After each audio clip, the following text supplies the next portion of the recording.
Happy New Year po sa ating lahat mga beloved yung soulmates. Nandito naman po yung lingkod Renzo Tarot Channel para bigyan kayo ng isang soulful, meaningful at reading. Dito lamang po sa inyong lagi naabangan at sinusubaybayan na Renzo Tarot Channel. Ating reading po ngayon pagkasamahan ay isang timeless reading para sa ating mga pinakamahal na nasa sign ng Scorpio. Okay, Scorpio, Sun, Moon, Rising, and Venus sign, this is for you. Kamusta po kayong lahat? Happy New Year! Welcome to the Year of the Fire Horse po, 2026. Okay? I hope you're doing great. I hope you're in good situation. You're healthy and safe. And of course, you're so happy. Welcome po to our channel. At kapag bago po kayo at nagustuhan niyo po at nakaresonate po kayo, huwag kayong mahiya na mag-comment, like, share, and of course, don't forget to subscribe our channel. Ulitin ko po, this is a timeless reading for Scorpio. Pag sinabi po natin timeless reading, ay kahit kailan niyo po ito mapanood, no pressure at all. Bukas, next week, next month, even next year, it means that the energy of this reading is for you. Sige, wag na natin patagalin pa.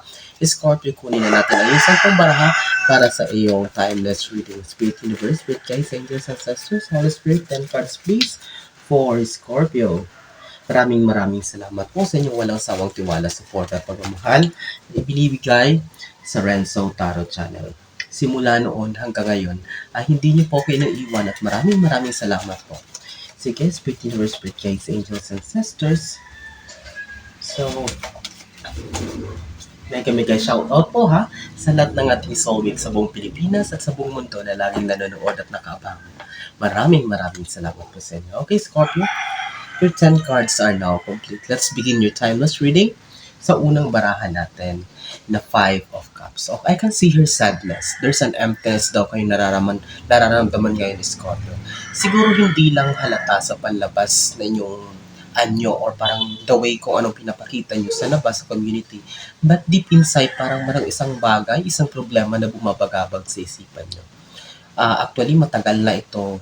Hanggang ngayon, dala mo pa rin. Itong nararamdaman natin dito.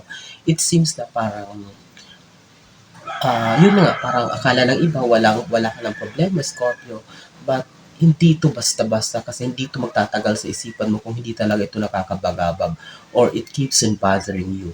Okay, that's why we can see her, Scorpio, na meron talagang sadness or parang merong konting kirot or may konting problema na talagang it keeps you awake or sometimes parang hindi ka na pinapatulog nito. Okay? Titingnan niya natin, Scorpio. So, we have here the 7 of Pentacles. I can see her, Scorpio, itong problema na bumabagabag daw sa'yo. It seems na parang hindi lang to basta isang normal na problema. Actually, it requires daw big amount of money or parang kinakailangan malaki ang gagastusin dito or parang it involves about money also kung ano man tong problema. Or maybe meron kang utang na dapat i-settle, meron kang dapat bayaran, meron kang may paggagastusan ng malaking bagay na tungkol ipaprocess mo sa bagay nito. So it seems na parang ito, you keep on making ways or nag-iisip ka ng mga paraan paano malilikom yung big amount of money na yan para masolve itong problema mo. It's because talagang hindi to basta problema na kayang solusyonan daw, Scorpio, ng pakikipag-usap lang or parang settlement lang, but it involves money talaga. Hindi ito uusad, hindi ito masasolve na problema mo kung hindi kinakailangan na paghandaan mo na may kinalaman ang pera. Okay, Scorpio? So, we have here also the 8 of Cups. Okay. Nakikita ko dito sa 8 of Cups, Scorpio, there are some of you na parang merong nadagdagan naman ang iyong kaalaman, may nadagdagan naman ang iyong trophy na naipon or yung cups mo.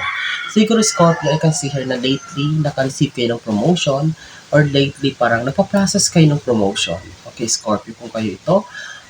Or parang something about na i-equip mo or i-develop mo ang iyong skills. So, expect a good result with it. Okay, although may problema ka tinaharap, but hindi dito pipigilan itong mga good news or itong mga magagandang balita tungkol sa career mo or sa trabaho. It's like, self-development. I can see here parang you keep on making ways na bibisi ka sa pag-aayos ng papeles, pag-aayos ng mga what is this processes o kung ano man mga gawain na may kinalaman dito sa about sa recognition or promotion na inantay mo or maybe elevation of your position. Scorpio, so expect a good news about it. Okay. So we have here the Page of Pentacles. Okay.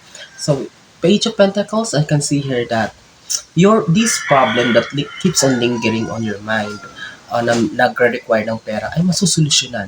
Okay? The universe is telling you, Scorpio, that hindi magtatagal masosolve mo din ito. Kung pera ang problema, kung kinakailangan mo ng malaking pera, don't worry because the universe will be sending people. Mapapadala siya ng mga tao, mga sitwasyon para masolusyonan kung para mapaghandaan mo ang pera. But in terms of that problem, it will be solved because I can see your happiness. Ayun, yung yellow color. So it means you will succeed or you will gain success and positive result with that thing. As of now, it maybe hindi mo pa maintindihan lahat. Maaring hindi ka pa nakakakita ng mga signs or it's like whatever, kumbaga, progress dyan sa bagay na work out mo. But this page of Pentacles, the universe is assuring you, Virgo, that a bright future, a positive future is waiting for you. Okay? You just need to hold on. Have an extra little patience. In the universe, perfect timing. Okay? Everything will make sense for you. Marirealize mo. Okay? So, ito, lover's card, hindi ko papatagalin kasi baka manudity tayo ni YouTube. But I can see the energy that I can feel here. Itong problema, itong sadness na nararamdaman mo ang problema ay parang connected, hindi lang sa'yo. It is connected also to your partner. If you're in a relationship o may asawa ka na, parang ang problema na to ay hindi solo mo tinatala. It seems that parang sa inyong dalawa ito nakaikot. Or maybe siya or ikaw, apektado din siya, of course, because you're partner. So, parang kayong dalawa ang nagdadala nitong problema. Or parang kayong dalawa ang gumagawa rin ng paraan para masolve ito. Maybe one of you ang nakagawa ng problema, but of course, because your partners o mag-asawa kayo, magkatrabaho kayo, or your friends, magkaibigan kayo, you're doing it or you're solving it, both of you, making efforts on how to resolve this thing. Okay. Nakikita natin dito, hindi lang ikaw yung malungkot, hindi lang ikaw yung apektado, pati rin siya. Pati ito kasi dito yung lover. So maybe I can see her na this is not literally sa mag-asawa lang, sa mag-boyfriend or girlfriend man, but if you're single, maybe sa family members. Maybe apektado rin yung mga kaibigan mo or maybe your katrabaho, your colleagues. Okay, Scorpio. So, hindi to one-man problem. So, I can see her parang dalawa, tatlo ang naapektuhan o nagdadala nito. Okay? So, before we proceed, Scorpio, sa ating second row, kapag nagustuhan niyo po or naka-resonate po kayo sa ating reading, don't hesitate to comment, like, share, and of course, don't forget to subscribe po. Maraming salamat. Okay? So, Scorpio, let's continue po sa iyong pang-anim na baraha para sa iyong timeless reading. With this world card, okay, there's a good news talaga. May resolution. Masasolve talaga yung problema na yan. Ito, magkatapat sila ng 5 of Cups, yung mga binabagabag mo. So, here I am again telling you, Scorpio, that you need to hold on. Be still kasi the universe will making a way. The universe will be sending people in situation to help you solve that problem, to help you with your partner and your family members to overcome that obstacle in life na kinakarap mo.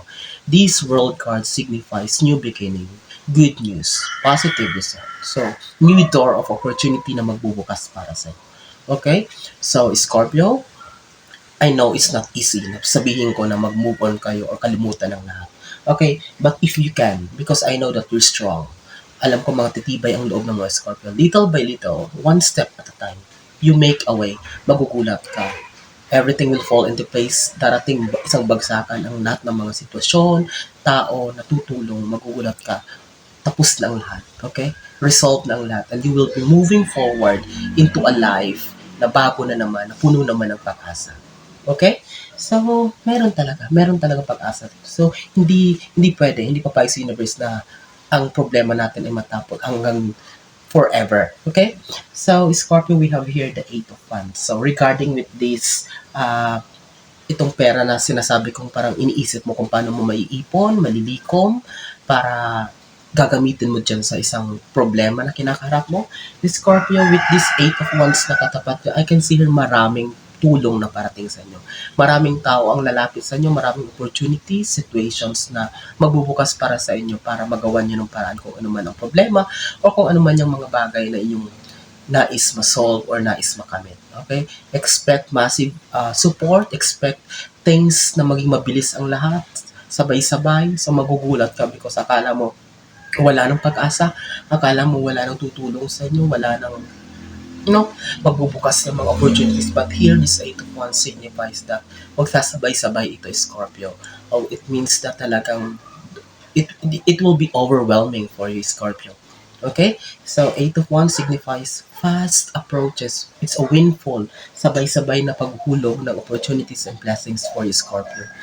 Okay, we have here the King of Swords. So, here you are, you need to fight for it. Okay, labanan mo ito, lakasan mo ang loob, harapin ito ng buong tapang at buong, what is this, heart filled with positivity, positive mind.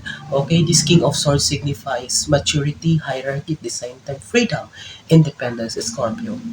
Galingan mo, I know that you're very good in handling situations, in handling problems. And this King of Swords signifies, and the universe is telling you again, Scorpio, that you need to face it. Harapin ito. Huwag kang matakot. Okay? Huwag kang matakot. Huwag kang mangamba. Cast all your fears and worries.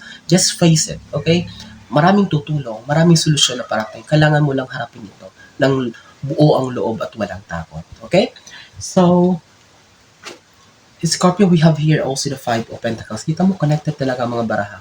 Yung katapat niya, Page of Pentacles. So, di ba sinabi ko may solusyon na parating kung pera ang problema mo or ang iyong iniisip tungkol dun sa big amount of money na nais mong maipon or maliko. So, ang katapat niya, ang ating pangsyam na baraha is the Five of Pentacles. There may be help from other people, mga kaibigan mo, kapamilya mo, siguro na nasa ibang bansa, na nagtatrabaho sa mga malalamig na lugar, European countries, English countries, East Asian countries na may snow or may winter. But this is also a reminder for you na ngayon pa lang Scorpio dahil nag-iipon ka. So maybe it's the best time for you. This is the best time also, Scorpio, for you to be mindful about your finances. Kasi may pinaghahandaan ka. Huwag na munang puro gastos. Or you need to keep track of your finances. Yung labas, pasok ng pera, i-monitor mo ito kasi talagang mahihirapan ka kapag dumating ang panahon ng tagtuyot or winter season, mabagal kapag wala kang ipon or wala kang madudukot. Okay? So I can see your help also in terms of finances, pera, or extension of help from other people that is living in a place or nagtatrabaho sa isang malamig na lugar, siguro sa opisina, kung ano man yan, but something about that involves winter, snow, or malamig na sitwasyon o na environment. Okay? So, Scorpio, tapusin natin tong timeless reading mo with your 10th and last card, which is the 8 of Pentacles. So, don't worry. Okay, meron talagang mga um, sitwasyon na may kinalaman sa pera, maaring extra job, sideline, extra hustle na makakatulong din sa inyo para makadagdag sa kaperahan na nais nyong na amount of money na nais nyong maipon or makuha. Okay? Since magtapat siya ng lovers cards, I can see here also the both of you na partner ay mag-work hard, magsisipag para makapag-ipon talaga or para ma-meet itong amount of money na kailangan nyo for that certain problem to be solved, for that certain hardship or conflict na ma-resolve na. Okay, don't worry.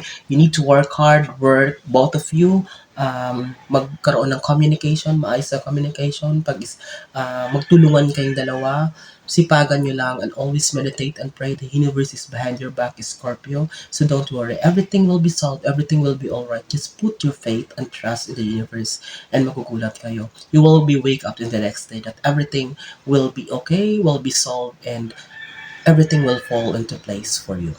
Okay?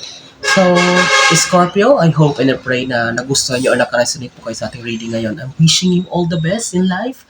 Maraming salamat sa inyong muling pagsama sa akin ngayon. Ano man pong ginagawa nyo, nasan mo po kayo ngayon naroon. Mag-iingat po kayo lagi, and God bless us all.